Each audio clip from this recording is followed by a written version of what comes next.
The NBA season has been full of crazy moments. James Harden getting traded to Philly, Joe's favorite team playing good basketball. Well, not really that one, but in yet another action-packed season, which is just starting to ramp up as we're getting towards the playoffs. Hello, everyone, and welcome back to Penn State Sports Night. I'm Tim Rogers alongside Joe Callahan Jr. and Grant Sheets, and we are here to bring you some exciting storylines regarding the NBA play-in, as well as some early MVP talks. So, guys, look, if the play-in would start right now, we have the Cavs versus the Hawks, and then the Hornets versus the Nets in the East, right? But if we go out west, we got the only real LA team, according to you guys, versus the Timberwolves, and then you, of course, got the Pelicans versus the Spurs. Joe, I'll bring it to you first. Do you see that changing at all? And if so, who do you have going in? Well, to answer the question, no. I think it's going to stay the same. But to start, you think you're funny with your intro. You're just lucky we're not talking about the Islanders right now. Let's just go into the NBA real quick. The East is just going to stay the same. Nobody at the bottom is even in contention anymore. Toronto's too ahead of the Cleveland Cavaliers to really do anything. And the West is basically the same thing. The only thing that I really see happening is maybe the Timberwolves takes the 6th seed over the Utah Jazz, because you all know how I feel about Rudy Gobert, the most overrated player in the league. Just sits in the paint and gets blocks. But I'll save this team for Grant. I really want to go in, but if I'm going into the other Laker team, man, or the LA team and the Lakers, I'm looking for these things in the locker room because somebody's shaving points. I don't know who on the Lakers, and I don't care if it's the GM or Jeannie Buss needs to look for these, but they need to find out who's shaving points, and once you find them, we're getting rid of them.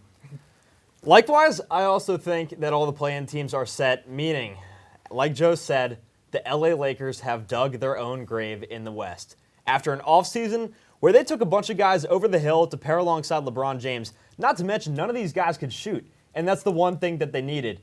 So they're done in what's probably been the most disappointing season for them since 2012-2013, when they brought in Steve Nash to play in with alongside Kobe Bryant, bunch of other all-stars. So it's been a disappointment of a season for what I like to call the LA retirement home. But as long as the East goes, I think all those teams will stay the same, but I'm looking at the Atlanta Hawks to potentially make a jump to 7 with the Cavaliers struggling, and plus, nobody wants to see Ice Trae in the playoffs. Look, I think we can all agree the Lakers' season is disappointing, and I think it's about time we stop talking about them at this point. But so we talked about what teams we think are going to be in the play-in, right? Grant, I'll bring it to you first. Who do you have winning these matchups, and who do you have making noise? So like I just said, the Hawks, they're dangerous right now. They're catching fire, and I think they're going to make up that jump up to 7. And if they do, they're going to play the Nets first round, and they're going to beat them. They just beat them the other day, despite a combined 86 points from KD and Kyrie. And Trae Young, like I said, he had a so-so game where he dropped 36 and 10 assists. He didn't look great, but come playoff time, Trae Young's going to be on his stuff. And after they go beat the Nets, I'm convinced they'll beat either the Cavaliers or the Hornets, whoever they face. I'm not too concerned. Once they get out of there, they will have a tough matchup against the Miami Heat, but we'll see what happens. But as far as I'm concerned, Trae Young is going to be a force to be reckoned with in the East. Yeah, if we talk it to the other conference, I got the Minnesota Timberwolves. I mean, I was high on the Clippers coming with Paul George coming back. Kind of took a slump, 7 for 20, 5 of 15, really not doing it for you.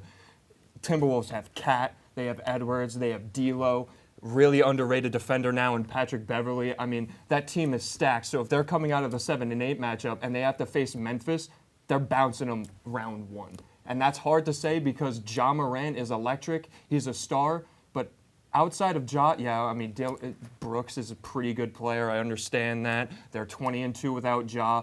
That team is so top-heavy with Ja. The only other relevant player on their team is Steven Adams. And if you remember, he was on that 2017 Thunder team, which only had one electric player. And Russell Westbrook, we all know how that turned out. So I think that they are a great number if you want to find a first-round exit from a high-seeded team. The Minnesota Timberwolves are going to get that done. How far they go is only time will tell, but they are definitely guaranteed beating the Memphis Grizzlies. Yeah, I mean, look, you want to talk about an exciting brand of basketball, that's the Atlanta Hawks, right? Trae Young, I mean, Joe, you know pretty well what he does in the playoffs, especially in New York. And the Timberwolves are a very exciting team, but I wouldn't count out Memphis that easily. I mean, Ja Morant is an absolute superstar. There's no doubt about it. But, guys, we got a regular season still coming to an end here, which means there's one big award still available. Joe, I'll bring it to you first here. Who do you have being the most valuable player of the regular season? This isn't one of the Charles Barkley guarantees, but my pick would be Joel Embiid. He's averaging 30, 12, and 5 this season and has been the most dominant player in the league for the entirety of the season. Now, I understand the media loves the PER stat. I understand that he gets to the foul line too much. I understand that he had that bad game against the Nets. And I understand that Jokic is having one of the most efficient seasons by a big man in NBA history. But Joel Embiid is a force to be reckoned with, and now you give him an all-star and he's still putting up 40. That is a problem for the league. And I mean, if Jokic get it, I won't be surprised, but the Nuggets are not seeing the deep and late playoff performance and the playoff success that the 76ers are getting because they have James Harden and Joel Embiid. But if I was picking the MVP right now, I'm going Joel Embiid all the way. Joe, Tim, let me be honest with you real quick. I know that Embiid and Jokic, they're having great seasons, even Kevin Durant. But there's one guy on the Milwaukee Bucks that's been doing this for seasons and seasons. Giannis Antetokounmpo. He's been the most, I'd say, destructive player in basketball. Just dominance every night. 30 points a game, 10 rebounds. He's been ridiculous. And still, I'd say voter fatigue is the only reason why we're not talking about him more. Finally, over the last few games, he's starting to get a little bit more recognition just because the Bucks, they're playing better than the other contenders' teams. We're talking about the Nuggets, the 76ers.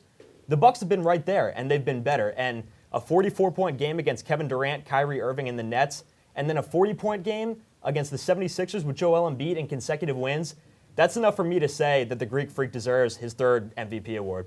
Yeah, I think there's no question that Giannis is absolutely incredible. And if we're looking at the future of basketball, you're looking at him right here, right? But, Joe, I'm going to agree with you. I know we don't do that a lot, but I'm going to agree with you here. I think Joel Embiid absolutely deserves it. I mean, we've seen what he's done for the city and for the 76ers as a whole organization. So I'm really excited to see how it all plays out, though, and especially with the play-in, too.